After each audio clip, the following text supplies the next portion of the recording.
what's up? I'm DJ Sicknick. You're watching The Sit Down. Celeste Barber's here with us. Hi. Brand new comedy special coming to Showtime. Yeah, how you doing? How's everything going? Yeah, good. Good. There I am. There you are. Everywhere. You've been everywhere. You've been all over the world. Yeah. And the comedy thing is starting to blow up. It's a pretty intense time for you. It is. It's a very busy time. Although, I have to say, the actual touring, that was hectic. I did something like 45 shows in 6 weeks. Oh my gosh. 'Cause I'm an idiot. Yeah. Yeah, I got the tour bus, got all that stuff. And that was just around America. It wasn't even international. Yeah. How do you deal with that? Like, how do you balance your life with a schedule like that? I whinge. I moan a lot. I'm kind of, I'm like, just let it out. Yeah. I'm very. People are never unsure of where they stand with me because I'll always just be like, well, this sucks. All right, you've got to get on with it. You like to keep people on their toes. Yeah, always. It's a good approach. Yeah, it's fun. And I keep my friends close. Like, I employ my friends to be around me. Nice. Which is good. How many friends do you employ? One at the moment. She's just over there.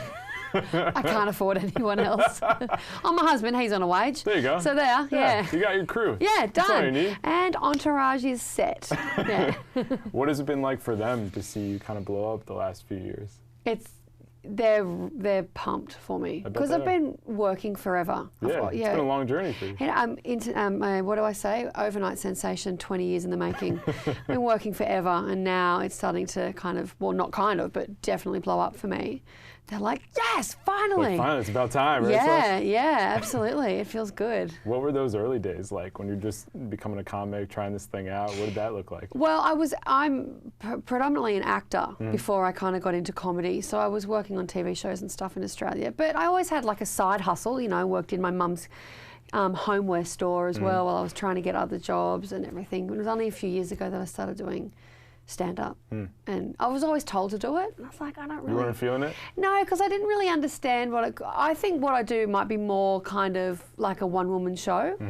It's more kind of story-based as opposed to joke. I mean, it's very funny. You should all watch it. It's very funny indeed. But there's a storytelling, acting aspect Absolutely, to it. Yeah. Absolutely. So the idea of kind of stand-up always kind of shocked me. Then I started doing it. I remember getting that fear just before I went out. Then I went out, got on stage, and there was like a microphone, one light, and I was like, oh, I'm never leaving. This is amazing. You loved it. Yeah. Wow. And but I think I'm really lucky as well because I went into it with already a following from Instagram, so I wasn't really playing, 4 people on a bingo night. Right. I just kind of went out and I sold out pretty quickly. So I think I had quite a sweet entrance into it. Yeah, it's nice when you have a little base and a little foundation. Like, people actually knew who you were. It's like, oh, here's Celeste for the first time. Yeah, that just happened on the Wendy Williams show. Wendy was like, so what do you do? And I went, oh, I'm a dental hygienist. Does that help? Like, Wendy, check out my shoes. Yeah, exactly. Can you look at my shoes, please? Yeah. Please. Yeah. But speaking of Instagram, like, when does the whole thing start where you're doing the parody pictures? I usually say I started it 18 months ago. Turns out 5 years ago I started doing it. It's funny how time can compress Far like out. that. Yeah. And I just, Instagram's so full on, especially for women. You look at stuff and you're like, that's not real. Yeah, that's and not at 3 in the attainable. morning where you're trying to breastfeed your son and you hate your body and you're looking through it, it seeps in. So I just started to kind of do my spin on it. It's a nice dose of real life. Just be like, hey, this is what everybody looks like. Yeah, this is what everyone looks like getting out of pools. Not like that. Yeah, this is what people look like at school drop-off. Not that. So it's fun. It's really fun to do. That's cool. What have been your favorite ones to do so far? It is kind of like picking a favourite child, I have to say, but I have a favourite child.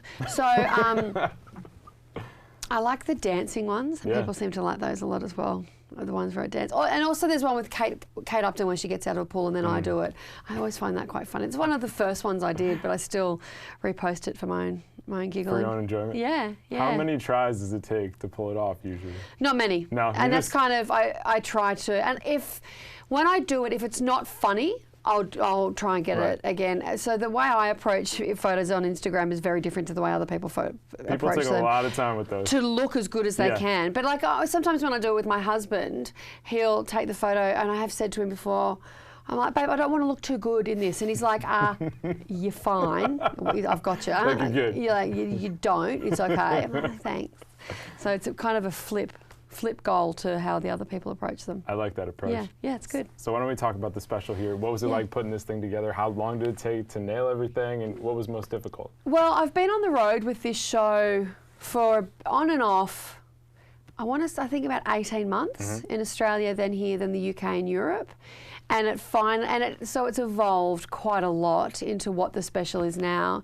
But and there's a lot of like visual packages and stuff. So I talk about my photos and behind the scenes of those photos and Tom Ford stuff. So there's, you know, I just try and rub that in as much as I possibly can, drop his name. So putting it together was fun. But I got to a point when I was booked for the special, was a few months out.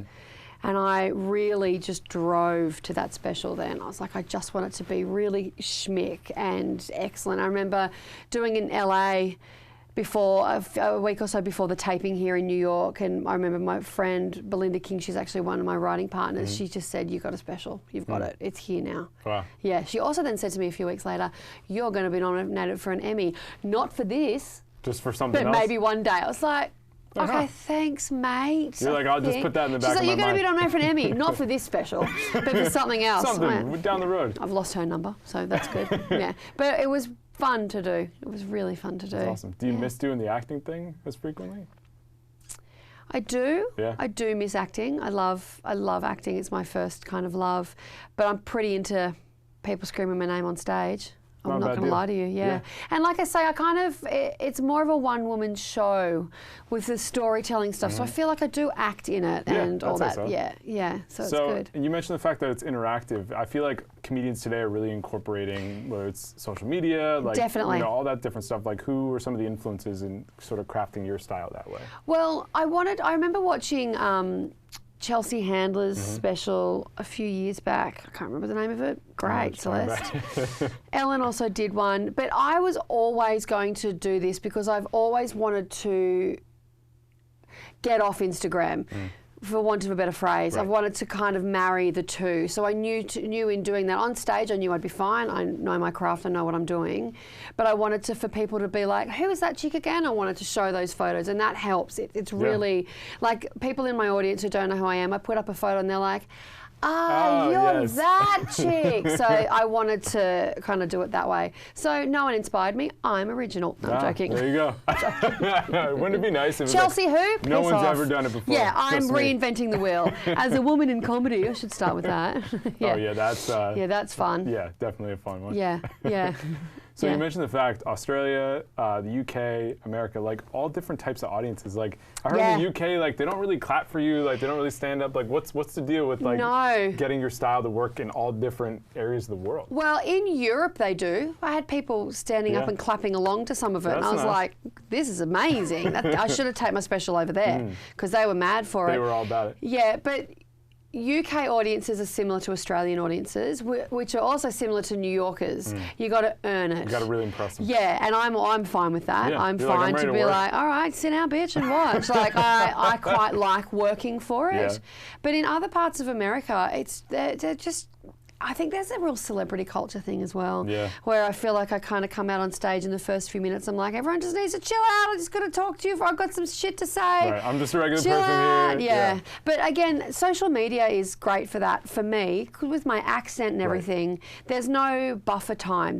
I don't need to kind of spend the first 10 minutes doing stuff and people kind of acclimatizing to how I sound because of, well, Instagram for me in particular. They know how I sound, they know what I say and my rhythm, so that's a massive help, I think. Makes that world kind of smaller for me. Yeah. What have been some of the craziest shows you've done when you think about your career, whether it's like biggest bombs, biggest successes, like what sticks out?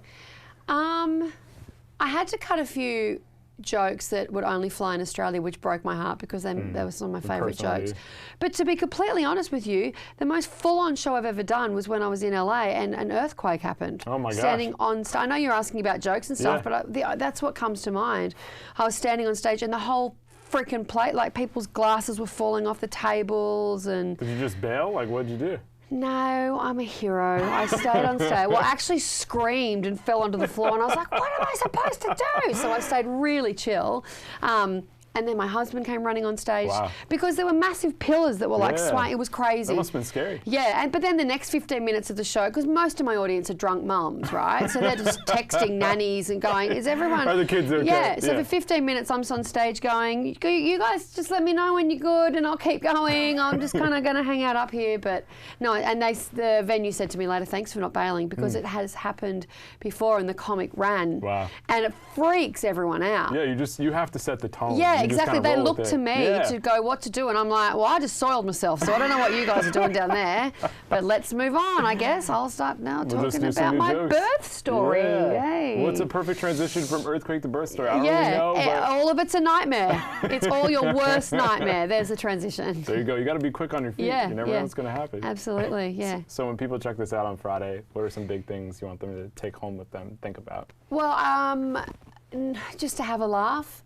It's a lot of women are in my audiences, and that makes me very happy. I know that the ladies like it. The behind the scenes stuff of Instagram is always a fun thing for people to be aware of, and how, like, I talk about the double standards of it all, and birth story is always fun. There's a lot of screaming. I have some male friends who go, it's so good. I didn't really need the birthing part. I'm like, that's okay. I don't care what you don't need. So you're going to listen to it. I don't need to hear male comics always calling women bitches. So we take or leave, you know what I mean? Yeah, think about all the stories in male comics have told, all the sex stories. Like, you can listen to my birth story. You'll be okay. You'll survive. Yeah, and your wife seems okay with it. Yes. The mother of your 3 kids. And she's going to be elbowing you soon like this. Yeah, exactly. Now you know. Yeah. So I hope people enjoy it. I think they will. It's fun. I think they will too. It's a fun night in. Yeah.